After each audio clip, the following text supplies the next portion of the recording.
edhe kjo është... Është e lidhur me muzikën? Interesant, është pak e lidhur, jo pak, po bukur shumë. Unë në atë vit ose 85-86 isha në ushtri, kom shërby, dhe më thënë, shërbimi në ushtarak dhe në pushim kur erdha në shtëpi, një grua e rrethit tuzit më thot Nikol, ti je këngëtar, ti je një emën ti dhe meriton një vajzë të bukur. Unë tha, ajo, e njof një vajzë të bukur dhe ma përshkroj atë vajzën e bukur nga tuzi. E përshkroj, por unë... Pëlqej përshkrimi?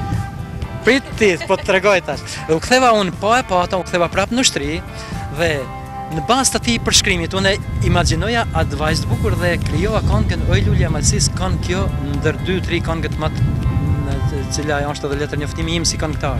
E krijova unë këtë këngë kësaj Lulës Malsis, e cila është sot bashkëshortja ime dhe nana Albinit dhe Arbenit, dhe kur u ktheva unë nga shërbimi ushtarak, e këndova këtë këngë të cilën ja kisha krijuar nusës sot me akoma pa e pa. Dhe kjo ishte një konektim i parë i joni dhe kështu, kjo është një histori, domethënë një histori interesante për